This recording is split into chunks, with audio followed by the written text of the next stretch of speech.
Hi hello friends, welcome back to our channel. ഇന്നത്തെ റീഡിങ്ങിൽ നമ്മൾ നോക്കാനായിട്ട് പോകുന്നത് നിങ്ങളെ മനഃപൂർവ്വമായിട്ട് വേദനിപ്പിച്ച് പോയിട്ടുള്ള ഒരു പേഴ്സൺ. ആ ഒരു പേഴ്സന്റെ ഇപ്പോഴത്തെ സിറ്റുവേഷൻ എന്താണ്? അവർ ഈ ഒരു സമയത്ത് നിങ്ങളുമായിട്ട് സംസാരിക്കാനായിട്ട് ആഗ്രഹിക്കുന്നുണ്ടോ? നിങ്ങളോട് എന്തെങ്കിലും പറയാനായിട്ട് ആഗ്രഹിക്കുന്നുണ്ടോ? അവരുടെ സിറ്റുവേഷൻ എന്തൊക്കെയാണ്? ഈ ഒരു കാര്യങ്ങളാണ് നമ്മൾ ഈ വീഡിയോയിലൂടെ നോക്കാനായിട്ട് പോകുന്നത്. അപ്പോൾ വീഡിയോയിലേക്ക് പോകുന്നതിന് മുമ്പായിട്ട് ആദ്യമായിട്ടാണ് ഈ ഒരു ചാനൽ കാണുന്നതെങ്കിൽ ദയവായി സബ്സ്ക്രൈബ് ചെയ്തതിന് ശേഷം തുടർന്ന് വീഡിയോ കാണാനായിട്ട് ശ്രമിക്കാം. അതുപോലെ തന്നെ ഫേസ്ബുക്കിൽ ആരെങ്കിലും വീഡിയോ കാണുന്നുണ്ടെങ്കിൽ ഫോളോ ചെയ്തതിന് ശേഷം തുടർന്ന് വീഡിയോ കാണാനായിട്ട് ശ്രമിക്കാം. അപ്പോൾ ഇതൊരു ജനറൽ റീഡിംഗ് ആണ്, ടൈംലെസ് ആണ്, ജനറൽലെസ് ആണ്. എപ്പോഴാണോ നിങ്ങൾ ഈ ഒരു വീഡിയോ കാണുന്നത് ആ ഒരു സമയം മുതൽ നിങ്ങൾക്ക് ഇത് റെസനേറ്റ് ആയി തുടങ്ങുന്നതായിരിക്കും. ഇതിൽ വരുന്ന ക്ലൂസ്, സിറ്റുവേഷൻസ്, എനർജീസ് ഇതെല്ലാം നിങ്ങളുമായിട്ട് റെസനേറ്റ് ചെയ്യുന്നുണ്ട് എങ്കിൽ ഇതൊരു ഗൈഡൻസ് മെസ്സേജ് മാത്രമായിട്ട് എടുക്കാം. ഇനി റെസനേറ്റ് ചെയ്യുന്നില്ല എന്ന് നിങ്ങൾക്ക് തോന്നുന്ന ആ ഒരു സമയത്ത് തന്നെ വീഡിയോ സ്കിപ്പ് ചെയ്ത് പോകാനായിട്ട് ശ്രമിക്കാം. ആരും ഫോഴ്സ്ഫുള്ളി റെസനേറ്റ് ചെയ്യാനായിട്ട് നിൽക്കരുത്. പോസിറ്റീവായിട്ട് തിങ്ക് ചെയ്യുക, നല്ലൊരു റീഡിങ് കിട്ടാനായിട്ട് പ്രാർത്ഥിക്കാം. അപ്പോൾ നമ്മളിവിടെ നോക്കുന്നത് നിങ്ങളെ മനഃപൂർവ്വമായിട്ട് നിങ്ങളെ വേദനിപ്പിച്ചു പോയിട്ടുള്ള ആ ഒരു, നിങ്ങളെ അവഗണിച്ചു പോയിട്ടുള്ള ആ ഒരു പേഴ്സൺ ഇപ്പോൾ എന്ത് ചെയ്യുന്നു, അവരുടെ സിറ്റുവേഷൻ എന്താണ്, അവർക്ക് നിങ്ങളോട് സംസാരിക്കാനായിട്ട് താല്പര്യമുണ്ടോ, അവർ എന്തൊക്കെ കാര്യങ്ങളാണ് നിങ്ങളോട് പറയാനായിട്ട് ആഗ്രഹിക്കുന്നത്. ഓക്കെ, നമുക്കൊരു കാർഡ് കിട്ടിയിട്ടുണ്ട്, നമുക്കത് എടുക്കാം. ഓക്കെ, 7 ഓഫ് വാൻഡ്സ് ആണ് നമുക്ക് ഫസ്റ്റ് കിട്ടിയിരിക്കുന്ന കാർഡ്. ഓക്കെ, 10 ഓഫ് വാൻഡ്സ് കിട്ടുന്നുണ്ട്. ഫയർ എനർജീസ് ആണ് വന്നുകൊണ്ടിരിക്കുന്നത്. 3 ഓഫ് കപ്സ് കിട്ടുന്നുണ്ട്. അതുപോലെ തന്നെ ദ ഹെറോഫൻ കാർഡ് നമുക്കിവിടെ കിട്ടുന്നുണ്ട്. ചാരിയോട്ട് കാർഡ് കിട്ടുന്നുണ്ട്. നെക്സ്റ്റ് കാർഡ് 4 ഓഫ് സോർഡ്സ് ആണ് വന്നിട്ടുള്ളത്. Okay, 10 of pentacles. അതുപോലെ തന്നെ നമുക്ക് നൈറ്റ് ഓഫ് സോർഡ്സ് ആണ് next card. 5 of pentacles. Death card നമുക്കിവിടെ വന്നിട്ടുണ്ട്. ഓക്കെ, 6 ഓഫ് പെൻഡക്കിൾസ് ആണ്. 9 of cups. Master card, the strength കാർഡാണ് നമുക്കിവിടെ മാസ്റ്റർ കാർഡായിട്ട് കിട്ടിയിട്ടുള്ളത്. അപ്പോൾ ഇതാണ് നമുക്കിവിടെ കിട്ടിയിരിക്കുന്ന ഒരു സ്പ്രെഡ്. അപ്പോൾ ഇവിടെ നമ്മൾ നോക്കുന്നത്, ഈ ഒരു സ്പ്രെഡിൽ നമ്മൾ നോക്കുന്നത് നിങ്ങളെ വേദനിപ്പിച്ച് മനഃപൂർവ്വമായിട്ട് അവഗണിച്ച് മാറിപ്പോയിട്ടുള്ള ആ ഒരു പേഴ്സൻ്റെ ഇപ്പോഴത്തെ അവസ്ഥ എന്താണ്, അവരെന്തെങ്കിലും കാര്യങ്ങൾ നിങ്ങളോട് പറയാനായിട്ട് ആഗ്രഹിക്കുന്നുണ്ടോ, അവരുടെ സിറ്റുവേഷൻ, അവരുടെ ചിന്തകൾ, ഇതെല്ലാമാണ് നമ്മൾ ഈ സ്പ്രെഡിൽ നോക്കുന്നത്. അപ്പോൾ ഈ ഒരു സ്പ്രെഡിൽ ഏറ്റവും ശക്തമായിട്ട് നമുക്ക് കാണുന്നത് ഫസ്റ്റ് കാർഡ്, നമുക്ക് 6 ഓഫ് വാൻഡ്സിന്റെ ഒരു കാർഡ് ഉണ്ട്. അതുപോലെ 10 ഓഫ് വാൻഡ്സ് ഉണ്ട്. പിന്നെ ഇവിടെ ദ ചാരിയോട്ട് എന്ന് പറയുന്ന ഒരു കാർഡ് ഉണ്ട്. ഈ 3 കാർഡുകളാണ് ശക്തമായിട്ടുള്ള എനർജീസ് സ്പ്രെഡ് ചെയ്യുന്ന കാർഡുകൾ. അപ്പൊ പുറമേ നോക്കുമ്പോൾ ഈ ഒരു പേഴ്സണെ വളരെ ഒരു ആത്മവിശ്വാസത്തോടെ മുന്നോട്ട് പോകുന്നത് പോലെയൊക്കെ നമുക്ക് തോന്നാം. സ്വന്തം തീരുമാനങ്ങൾ ശരിയാണെന്ന് മറ്റുള്ളവർക്കും തങ്ങളെയും തെളിയിക്കണം, മറ്റുള്ളവരെയും അത് കാണിക്കണം, ഇങ്ങനെ കാണിക്കാനൊക്കെ ശ്രമിക്കുന്ന ഒരു വ്യക്തിയുടെ എനർജി നമുക്ക് കാണാൻ പറ്റുന്നത്. പക്ഷേ 10 ഓഫ് വാൻഡ്സ് പറയുന്നത് അവർ വഹിക്കുന്ന ആ ഒരു ഭാരം നിങ്ങൾ കരുതുന്നതിലും കൂടുതലാണെന്ന് എന്നുള്ളൊരു കാര്യമാണ്. അപ്പോൾ നിങ്ങൾക്കറിയാം കുറേയേറെ പ്രശ്നങ്ങളും കാര്യങ്ങളൊക്കെ അവർക്ക് ഉണ്ടെന്നുള്ളൊരു കാര്യം നിങ്ങൾക്കറിയാം. പക്ഷെ നിങ്ങൾ ചിന്തിക്കുന്നതിനേക്കാൾ ഒത്തിരി കൂടുതലായിട്ട് ഒരു ഭാരമാണ് അവർ വഹിക്കുന്നത് എന്നാണ് ഇവിടെ 10 ഓഫ് വാൻഡ്സ് നമുക്ക് പറഞ്ഞു തരുന്നത്. അപ്പം ഉദാഹരണത്തിന് ചിലപ്പോൾ ജോലി, അതുപോലെ ഒത്തിരി റെസ്പോൺസിബിലിറ്റീസ് ഉള്ളൊരു പേഴ്സൺ ആയിരിക്കും. ഫാമിലി, സാമ്പത്തികപരമായിട്ടുള്ള ബാധ്യതകൾ, അല്ലെങ്കിൽ എന്തെങ്കിലും ഒരു തീരുമാനം എടുത്തതിനെ തുടർന്നുണ്ടായ ചില കുറ്റബോധങ്ങൾ, ഫീലിങ്സുകളെ അടക്കി വെക്കാനുള്ള ശ്രമം, അതുമല്ലെങ്കിൽ ഞാൻ ശരിയാണ് എന്ന് തെളിയിക്കാനുള്ള മാനസികമായിട്ടുള്ള ഒരു സമ്മർദ്ദം, ഇതിലൊക്കെ പെട്ട് എന്തെങ്കിലും തരത്തിൽ അവരുടെ മനസ്സിൽ ഈ തരത്തിലുള്ള ഭാരം സൃഷ്ടിച്ചിരിക്കുന്നു എന്നുള്ളത് നമുക്ക് കാണാൻ പറ്റുന്നത്. അപ്പൊ അതുകൊണ്ട് അവർ വളരെയധികം ആ ഒരു ഭാരം ചുമന്ന ഒരു ബേർഡനായിട്ട് കൊണ്ടു നടക്കുന്നു എന്നുള്ളതാണ്. അതുപോലെ തന്നെ അവര് നിങ്ങളെ കുറിച്ച് ചിന്തിക്കുന്നുണ്ടോ എന്ന് നമ്മളോട് നോക്കിക്കഴിഞ്ഞാൽ നമുക്കിവിടെ 4 ഓഫ് സോർഡ്സ് ഉണ്ട്, അതുപോലെ 5 ഓഫ് പെൻഡക്കിൾസ് ഉണ്ട്. ഈ ഒരു കോമ്പിനേഷൻ വളരെ ശ്രദ്ധേയമാണ്. 4 ഓഫ് സോർഡ്സ് കാണിക്കുന്നത് ഇവരിപ്പോൾ ഒരു ശരിക്കും ഒരു ആലോചനയിലോ അല്ലെങ്കിൽ ഒരു വെയിറ്റിംഗ് എന്ന് പറയാൻ പറ്റത്തില്ല, ചിന്തകളിൽ ഇങ്ങനെ മുഴുകിയിരിക്കുകയാണ്. ഫീലിങ്സുകളിൽ നിന്ന് താൽക്കാലികമായിട്ട് പിന്മാറിയിരിക്കുകയോ ചെയ്യുന്ന ഒരവസ്ഥയിലൂടെയാണ് പോയിക്കൊണ്ടിരിക്കുന്നത്. അതുപോലെ തന്നെ 5 ഓഫ് പെൻഡക്കിൾസ് കാണിക്കുന്നത് ഇവിടെ ഒരു നഷ്ടബോധത്തെ തന്നെയാണ്. അതുകൊണ്ട് അവര് നിങ്ങളെ ഓർക്കുന്നില്ല എന്ന് പറയാനായിട്ട് ഈ ഒരു കാർഡുകളൊന്നും തന്നെ അനുവദിക്കുന്നില്ല. പക്ഷെ അത് പുറത്ത് പ്രകടിപ്പിക്കുന്നതിന് പകരം ഉള്ളിൽ തന്നെ ഇങ്ങനെ വെച്ചിരിക്കാനുള്ള സാധ്യതകളാണ് ഏറെ കൂടുതൽ ഇവിടെ നമുക്ക് കാണാൻ പറ്റുന്നത്. പിന്നെ അവര് നിങ്ങളോട് ചെയ്തു പോയ കാര്യത്തെക്കുറിച്ചൊക്കെ അവർക്ക് നല്ല ബോധ്യത്തോടെയാണോ അവർ ചെയ്തിട്ടുള്ളത് എന്നുള്ളൊരു കാര്യമൊക്കെ നമ്മൾ നോക്കിക്കഴിഞ്ഞാൽ ഇവിടെ നമുക്ക് ഡെത്ത് കാർഡ് ഉണ്ട്. അതുപോലെ ലാസ്റ്റ് ആൻഡ് ഫൈനൽ വന്നിരിക്കുന്ന സ്ട്രെങ്ത് കാർഡ് ഉണ്ട്. അവര് നല്ല ബോധ്യത്തോടെ തന്നെയാണ് ഇത് ചെയ്തിട്ടുള്ളത് എന്ന് തന്നെയാണ് ഈ ഒരു കാർഡുകൾ നമുക്ക് പറഞ്ഞിരുന്നത്. ഈ ഒരു 2 കാർഡുകൾ വളരെ ഒരു ആഴമുള്ള ഒരു സന്ദേശം നമുക്ക് നൽകുന്നുണ്ട്. ഡെത്ത് ഇവിടെ ഒരു വലിയ ഒരു ആന്തരിക മാറ്റത്തെയാണ് സൂചിപ്പിക്കുന്നത്. അവർക്ക് ഉണ്ടായിട്ടുള്ള ഒരു ആന്തരിക മാറ്റത്തെ.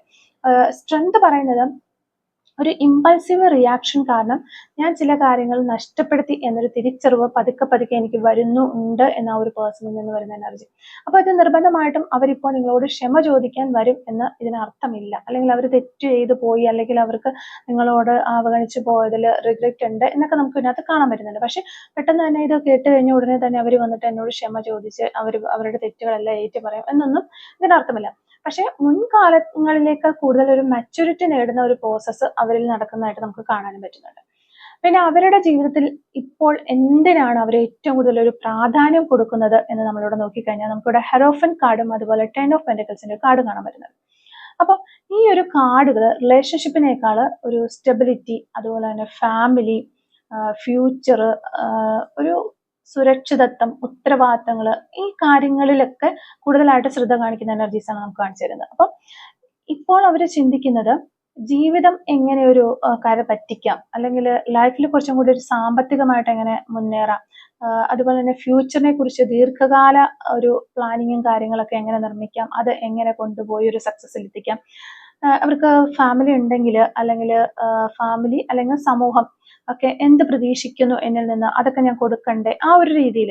അപ്പം നമുക്കിവിടെ നോക്കുകയാണെങ്കിൽ എക്സ്ട്രാ മാരിറ്റൽ റിലേഷൻഷിപ്പ് അങ്ങനെയുള്ള കാര്യങ്ങളൊക്കെ വരുവാണെങ്കിൽ അപ്പോൾ ഒരു സമൂഹത്തിനെ പേടിക്കുന്ന ഒരു പേഴ്സൺ ആയിരിക്കും, അല്ലെങ്കിൽ സമൂഹം എന്നിൽ നിന്ന് ഇങ്ങനെ ഒരു കാര്യമൊന്നും പ്രതീക്ഷിക്കുന്നില്ല, അതുകൊണ്ട് ഞാനിത് ചെയ്യേണ്ടതില്ല എന്ന രീതിയിൽ. അല്ലെങ്കിൽ കുടുംബമുള്ള പേഴ്സൺസൊക്കെ ആണെങ്കിൽ എൻ്റെ കുടുംബത്തിലുള്ളവർക്ക് ഈ ഒരു പേഴ്സണെ താല്പര്യമില്ല, അങ്ങനെ വരുമ്പോൾ എൻ്റെ കുടുംബത്തിലുള്ളവരെ അതായത് എൻ്റെ കുടുംബത്തിലുള്ളവരെ മാറ്റി നിർത്തിക്കൊണ്ട് വേണം ഞാൻ റിലേഷൻഷിപ്പിൽ മുന്നോട്ട് പോകാനായിട്ട്.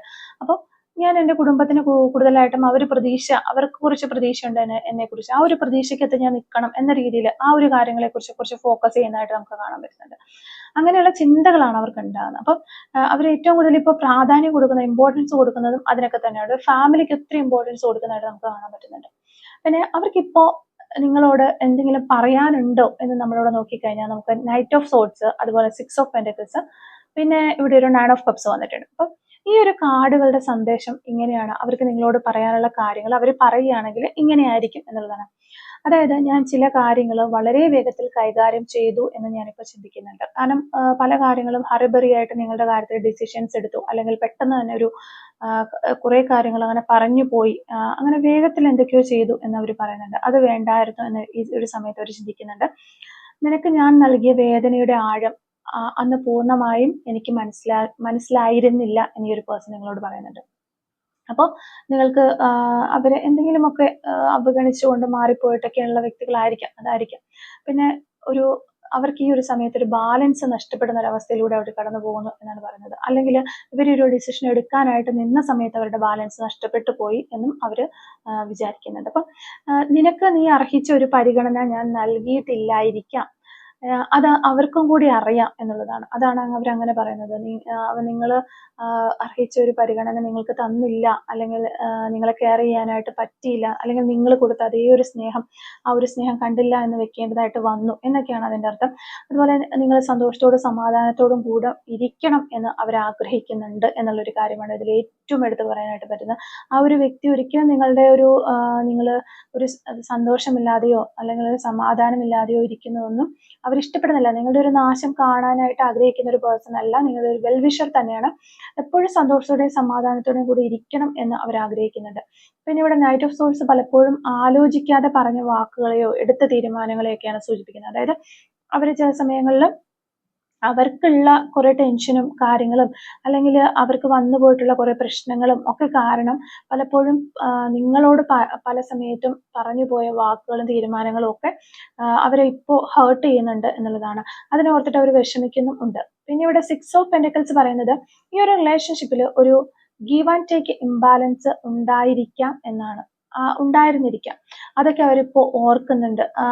അതൊക്കെ നല്ലൊരു ഇതായിട്ട്, നല്ലൊരു ബോണ്ടായിട്ട്, നല്ലൊരു കണക്ഷനായിട്ടൊക്കെ ഈ ഒരു പേഴ്സന്റെ മനസ്സിലുണ്ട് എന്ന് നമുക്ക് കാണാൻ പറ്റുന്നുണ്ട്. പിന്നെ നമ്മളിവിടെ നോക്കുവാണെങ്കിൽ നമുക്ക് 3 ഓഫ് കപ്സ് എൻ്റെ ഒരു കാർഡ് വന്നിട്ടുണ്ട്. ഈ ഒരു 3 ഓഫ് കപ്സ് നമ്മൾ പറഞ്ഞില്ല. അപ്പൊ ഈ ഒരു കാർഡ് സൂചിപ്പിക്കുന്നത് അവര് സാമൂഹിക ജീവിതത്തിലും, അതായത് സാമൂഹ്യപരമായ ജീവിതത്തിലും സുഹൃത്തുക്കളോടൊപ്പം ഒക്കെ സമയം ചെലവഴിക്കാനായിട്ട് ശ്രദ്ധിക്കുന്നു എന്നാണ്. അതായത് അവരുടെ ഡയറക്ഷൻ അവർ മാറ്റിവിടുന്നു, അല്ലെങ്കിൽ കുറച്ച് ബിസി ആക്കി വെക്കാൻ, അവരെ തന്നെ അവർ കുറച്ച് ബിസി ആക്കി വെക്കാനായിട്ട് ഇഷ്ടപ്പെടുന്നു. അങ്ങനെ അത് ഡയറക്ഷൻ മാറ്റി കൊണ്ടുപോകാനായിട്ട് അവർ ആഗ്രഹിക്കുന്നു എന്നുള്ളതാണ്. പക്ഷെ അത് ഉള്ളിലെ എല്ലാ ഫീലിങ്സുകളും പരിഹരിച്ചു എന്നതിന് ഒരു അർത്ഥമില്ല. അവര് ആ ഫീലിങ്സുകൾ അവിടെ തന്നെ ഉണ്ട്, വിഷമങ്ങൾ അവിടെ തന്നെ ഉണ്ട്, എല്ലാ കാര്യങ്ങളും ഉണ്ട്. പക്ഷെ അവർ കുറച്ച് ബിസി ആകാനായിട്ട് ശ്രമിക്കുന്നു എന്നുള്ളതാണ്. പലപ്പോഴും ആളുകൾ വേദന മറക്കാനായിട്ട് പുറമെ ഒരു സന്തോഷകരമായ രീതിയിലൊക്കെ പെരുമാറാറുണ്ട്.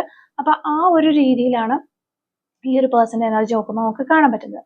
അപ്പൊ ഈ ഒരു സ്പ്രെഡിന്റെ മൊത്ത സന്ദേശം നമ്മൾ നോക്കുകയാണെങ്കിൽ ഈ കാർഡുകളിൽ നിന്ന് കാണുന്ന കാര്യങ്ങൾ അവര് പുറമെ ശക്തരായി കാണാനായിട്ട് ശ്രമിക്കുന്ന വ്യക്തികളാണ്. പുറമേ നോക്കുന്ന ആരും എനിക്ക് ഒരു വിഷമം ഉണ്ടെന്നോ അല്ലെങ്കിൽ ഞാൻ കുറച്ച് വീക്കാണെന്നോ ഒന്നും അങ്ങനെ രീതിയിൽ ചിന്തിക്കേണ്ട, ഞാൻ നല്ല സ്ട്രോങ് ആണ്, എനിക്കൊരു പ്രശ്നങ്ങളില്ല എന്ന് മറ്റുള്ളവർ കാണട്ടെ എന്ന രീതിയിൽ ശക്തരായി അവരെ കാണാനായിട്ട് ശ്രമിക്കുന്നു. ഉള്ളില് ചില ഭാരങ്ങളും ആലോചനകളും ഓവർ തിങ്കിങ്ങുകളും ഒക്കെ ഇപ്പോഴും അവരുടെ ഉള്ളിൻ്റെ ഉള്ളിലുണ്ട്, ഈ ഒരു റിലേഷൻഷിപ്പിനെ കുറിച്ചും നിങ്ങളെ കുറിച്ചും ഒക്കെ. അപ്പൊ നിങ്ങളെ പൂർണ്ണമായും മറന്നതായിട്ട് നമുക്കിവിടെ കാണാൻ പറ്റുന്നില്ല. അവര് ചെയ്ത കാര്യങ്ങളെക്കുറിച്ച് ഒരു തിരിച്ചറിവ് അവർക്ക് ഉണ്ടാകുന്ന ഒരു കാലഘട്ടത്തിലൂടെയാണ് അവർ പോയിക്കൊണ്ടിരിക്കുന്നതെന്നാണ്. കാരണം അവര് നിങ്ങളോട് ചെയ്തു പോയ കാര്യങ്ങൾക്ക് ഒരു തിരിച്ചറിവ് ഉണ്ടാകുന്ന വെച്ചാൽ അവർക്കും അതേപോലെയുള്ള വേദനകളിലൂടെയും കാര്യങ്ങളിലൂടെയൊക്കെ അവർ കടന്നു പോകുന്ന അവസരങ്ങളായിരിക്കും. അപ്പോൾ അവർക്കും ആ ഒരു രീതിയിലുള്ള ഒരു റിയലൈസേഷൻ ഉണ്ടാകുന്നുണ്ട്. ജീവിതത്തിൽ ഒരു സ്റ്റെബിലിറ്റിയും ഉത്തരവാദിത്വവും ഇപ്പോൾ അവരുടെ ഏറ്റവും പ്രധാനപ്പെട്ട അവർ ശ്രദ്ധിക്കുന്ന ഒരു കാര്യമായി മാറിയിരിക്കുകയാണ്. അപ്പൊ നിങ്ങളോട് പറയാനുള്ള സന്ദേശം ഉണ്ടെങ്കിൽ അതൊരു ബാലൻസ്, റിഗ്രറ്റ്, മച്യൂരിറ്റി, ഇതുമൊക്കെ ആയിട്ട് ബന്ധപ്പെട്ടതായിരിക്കാം. അവർ കുറച്ചും കൂടി ഒരു മച്യൂർ ആയിട്ട് നമുക്ക് ഇവിടെ കാണാൻ പറ്റുന്നുണ്ട്. പിന്നെ ഇവിടെ ഈ ഒരു സ്പ്രിറ്റിൽ ഏറ്റവും പോസിറ്റീവായിട്ട് തോന്നിയത് ഒരു സ്ട്രെങ്ത് കാർഡാണ്. അതിന്റെ ഒരു സന്ദേശം എന്ന് പറഞ്ഞാൽ നിങ്ങളെ വേദനിപ്പിച്ച വ്യക്തി എന്ത് ചിന്തിക്കുന്നു എന്നതിലുപരി ആ വേദനയെ അതിജീവിച്ച് നിങ്ങൾ എത്ര ശക്തരായി മാറുന്നു എന്നതാണ് ഇപ്പോൾ ഏറ്റവും പ്രധാനപ്പെട്ടത്. അപ്പൊ നിങ്ങളുടെ മൂല്യം അവർ തിരിച്ചറിയുമോ എന്നതിനേക്കാൾ നിങ്ങൾ നിങ്ങളുടെ സമാധാനവും ആത്മാഭിമാനവും തിരികെ കണ്ടെത്തുകയാണോ, അല്ലെങ്കിൽ അങ്ങനെ തിരികെ കണ്ടെത്താനായിട്ട് ശ്രമിക്കണം എന്നുള്ളതാണ് ഈ ഒരു സ്പ്രെഡിന്റെ ഏറ്റവും പ്രധാനമായിട്ടുള്ള ഒരു പാഠം എന്ന് പറയുന്നത്. ഓക്കെ, അപ്പോൾ ഇത്രയും കാര്യങ്ങളാണ് നിങ്ങളുടെ വ്യക്തിയുടെ ഫീലിങ്സും സിറ്റുവേഷനും കാര്യങ്ങളൊക്കെ നമ്മൾ മനസ്സിലാക്കാനായിട്ട് പറ്റുക. അപ്പോൾ ഇങ്ങനെ നിങ്ങളെ വേദനിപ്പിച്ച ആ ഒരു വ്യക്തി ഓർത്തിട്ട് വളരെയധികം വേദനയോട് കൂടി ഇരിക്കുന്ന വ്യക്തികളാണ്. ഇനി എങ്ങനെ എനിക്ക് ഇതിൽ നിന്ന് കരകയറി പോകാനായിട്ട് പറ്റും എന്ന് ചിന്തിക്കുന്ന ആളുകളാണ്. അപ്പം എങ്ങനെ ഞാനിത് ഓവർകം ചെയ്യും എന്ന് ചിന്തിക്കുന്ന ആളുകളാണെങ്കിൽ ഈ ഒരു സെയിം കാർഡ് നമ്മൾ ഇത്ര നോക്കിയ സ്ഥിതിക്ക് നമുക്ക് ബാക്കി അങ്ങോട്ട് ജസ്റ്റ് നോക്കിയിട്ടോ. അപ്പം ഇങ്ങനെ ഞാൻ ഈ ഒരു വേദനകളൊക്കെ അതിജീവിക്കും എന്ന് യൂണിവേഴ്സിനോട് ചോദിച്ചു കഴിഞ്ഞാൽ ഈ ഒരു സെയിം കാർഡുകൾ വെച്ചിട്ട് യൂണിവേഴ്സ് എന്താണ് നമുക്ക് പറഞ്ഞു തരുന്നതെന്ന് കൂടി നമുക്ക് നോക്കാം.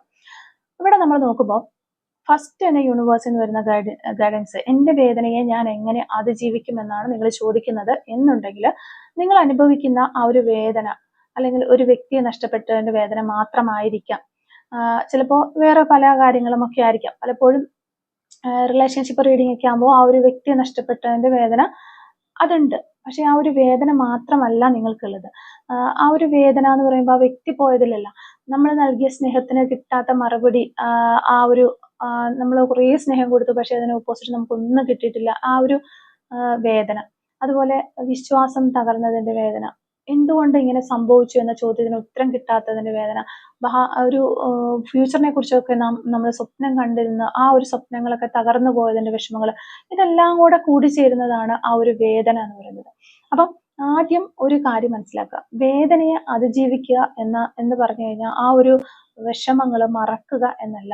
ചില ആളുകളെ നമ്മൾ ജീവിതകാലം മുഴുവൻ ഓർത്തിരിക്കും. പക്ഷെ ഒരു ദിവസം അവര് ഓർമ്മ വരുമ്പോൾ അവരെ ഓർക്കുമ്പോൾ കരയാതെ ഓർക്കാൻ കഴിയുന്ന ഒരു അവസ്ഥയിലേക്ക് നമ്മൾ എത്തും. അതാണ് ശരിക്കും പറഞ്ഞാൽ ഹീലിംഗ് എന്ന് പറയുന്നത്. അപ്പൊ നമ്മൾ അവരെ ഓർക്കുമ്പോൾ എപ്പോഴും നമ്മൾ കരഞ്ഞുകൊണ്ടിരിക്കുക അല്ലെങ്കിൽ നമുക്ക് വിഷമമാണ് വരുന്നത്. പക്ഷെ കുറെ നാൾ കഴിയുമ്പോൾ നമ്മൾ ആ ഒരു വ്യക്തിയെ കുറിച്ച് ഓർക്കുമ്പോൾ നമുക്ക് യാതൊരു വിധത്തിലുള്ള ഒരു ഫീലിങ്സുകളും വരില്ല, അല്ലെങ്കിൽ കരച്ചിലോ വിഷമങ്ങളോ അങ്ങനെയൊന്നും വരത്തില്ല. ആ ഒരു അവസ്ഥയിൽ എത്തുമ്പോൾ നിങ്ങൾ ഹീലായി എന്നുള്ളതാണ്. അപ്പം ഇവിടെ യൂണിവേഴ്സ് നിങ്ങൾക്ക് പറഞ്ഞു തരുന്ന ഗൈഡൻസ് എന്ന് പറഞ്ഞാൽ നിങ്ങളുടെ ഫീലിങ്സുകളെ നിങ്ങൾ ഒരിക്കലും അടിച്ചമർത്തരുത് എന്നുള്ളതാണ്. ഞാൻ ശക്തനാകണം, ഞാൻ കരയരുത് എന്ന് സ്വയം നിങ്ങളെ തന്നെ നിർബന്ധിക്കരുത്. കരയണമെങ്കിൽ കരയുക, വിഷമം തോന്നുന്ന ദിവസം വിഷമം അംഗീകരിക്കുക. ആ ഫീലിങ്സുകൾ തള്ളിക്കളയുമ്പോൾ അവ കൂടുതൽ കാലം ഇങ്ങനെ നിങ്ങളിൽ നിൽക്കും എന്നുള്ളതാണ്. ആ ഫീലിങ്സുകൾ നിങ്ങൾ ഫീൽ ചെയ്ത് തന്നെ കളയുക എന്നുള്ളതാണ്. പിന്നെ യൂണിവേഴ്സ് നമുക്ക് പറഞ്ഞു തരുന്നത്, അവര് നിങ്ങളെ വേദനിപ്പിച്ചതിനെ ശരിക്കും വ്യക്തിപരമായ ഒരു കുറവായിട്ട് കാണരുത്. ആരെങ്കിലും നമ്മളെ വേദനിപ്പിച്ചു കഴിഞ്ഞാൽ നമ്മൾ പലപ്പോഴും ചിന്തിക്കും, ഞാൻ അത്ര പോരായിരുന്നു, അല്ലെങ്കിൽ എൻ്റെ ഒരു ക്യാരക്ടർ കൊള്ളത്തില്ല, അല്ലെങ്കിൽ എന്നെ കാണാൻ അത്ര കൊള്ളത്തില്ല, എനിക്ക് എന്തൊക്കെയോ കുറവുകളൊക്കെ ഉണ്ടായിരുന്നു എന്നൊക്കെ നമ്മളെ തന്നെ ഇങ്ങനെ വില കുറച്ച് കാണാനായിട്ട് തുടങ്ങും. പക്ഷെ ഒരാളുടെ പ്രവൃത്തി നിങ്ങളുടെ മൂല്യത്തിന്റെ അളവ് പോലല്ല എന്നുള്ളൊരു കാര്യം നിങ്ങൾ മനസ്സിലാക്കുക. മറ്റൊരാളുടെ തീരുമാനങ്ങൾ അവരുടെ സ്വഭാവത്തെയും അവസ്ഥയെയും കുറിച്ചാണ് കൂടുതൽ പറയുന്നത്, അല്ലെങ്കിൽ അതിനെ അടിസ്ഥാനമാക്കിയുള്ള സ്വഭാവത്തെയും അവസ്ഥയും ഒക്കെ സിറ്റുവേഷനും ഒക്കെ അടിസ്ഥാനമാക്കിയാണ് അവർ തീരുമാനങ്ങൾ എടുക്കുന്നത്.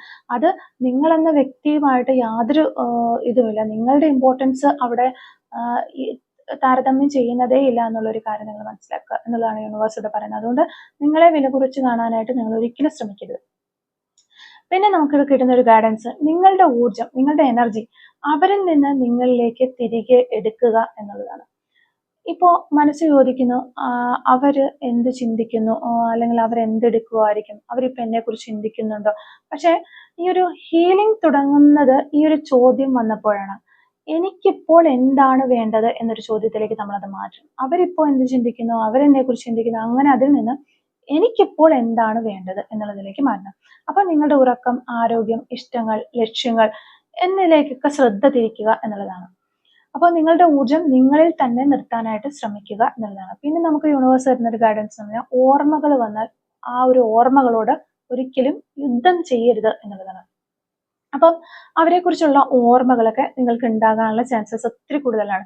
അപ്പൊ നമ്മളൊരു സമയത്ത് ഒത്തിരി സ്നേഹിച്ച വ്യക്തികളാകുമ്പോൾ അപ്പൊ ആ ഒരു ഓർമ്മകളും കാര്യങ്ങളൊക്കെ വന്നു കഴിഞ്ഞു കഴിഞ്ഞാൽ, അവരെക്കുറിച്ചുള്ള ഓർമ്മകൾ വന്നു കഴിഞ്ഞാൽ നിങ്ങൾ ഞാൻ ഇത് ചിന്തിക്കരുത് എന്ന് പറയുന്നതിന് പകരം, ചിലപ്പോൾ നമുക്ക് ഓർമ്മകൾ വരുമ്പോൾ ഓക്കെ ഞാനത് ചിന്തിക്കേണ്ട ആവശ്യമില്ല എന്ന് പറയുന്നതിന് പകരം, ഈ ഓർമ്മ ഇപ്പോൾ വന്നു, ഇത് കടന്നു പോകും, കുറച്ച് കഴിയുമ്പോൾ ഇത് തനിയെ പൊക്കോളും എന്ന് സ്വയം പറയുക. അപ്പോൾ ഫീലിങ്സുകൾ എന്ന് പറയുന്നത്, അല്ലെങ്കിൽ ചിന്തകൾ എന്ന് പറയുന്നത് തിരമാലകൾ പോലെയാണ്. അതിങ്ങനെ വരും പിന്നെ പോകും, അങ്ങനെ വരും പോകും, അങ്ങനെ വന്നുകൊണ്ടിരിക്കും.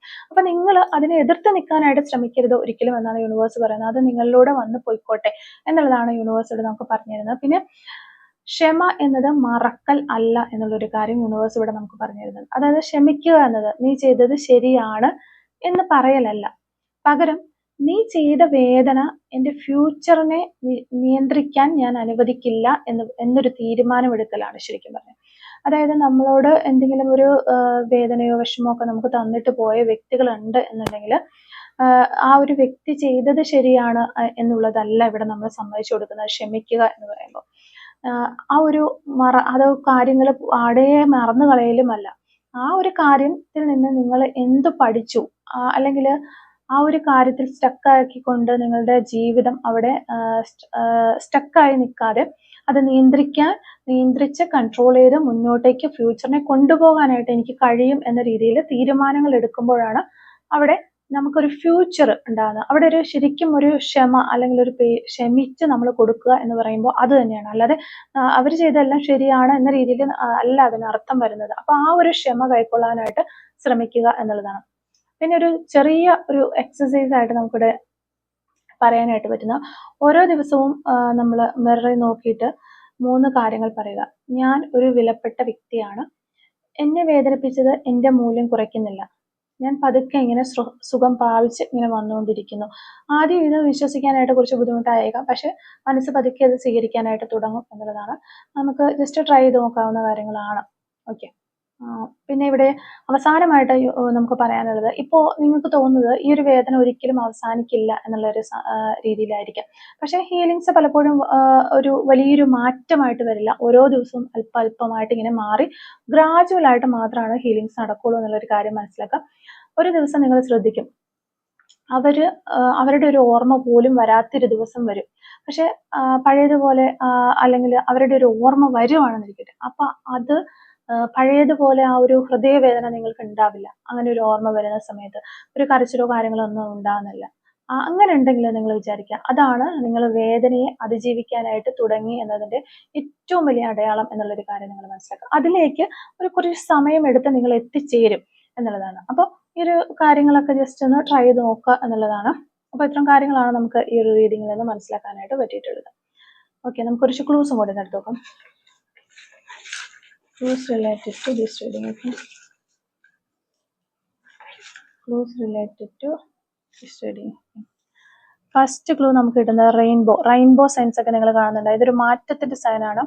1980 എന്ന് പറയുന്നൊരു വർഷം കിട്ടുന്നുണ്ട്. നെക്സ്റ്റ് മന്ത് ഒരു പോസിബിലിറ്റി ആണ്. 222 എന്ന് പറയുന്ന ഏഞ്ചൽ നമ്പർ നമുക്ക് ഇടുന്നുണ്ട്. ടുമോറോ ഇതും ഒരു പോസിബിലിറ്റി ആണ്. ലോങ് നെയിലൊക്കെ ഉള്ള വ്യക്തികളാകാനുള്ള ചാൻസസ് ഉണ്ട്.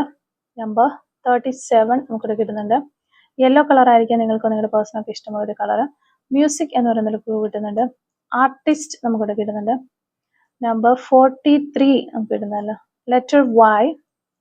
അതുപോലെ തന്നെ നമ്പർ 9, നമ്പർ 33, നമ്പർ 46.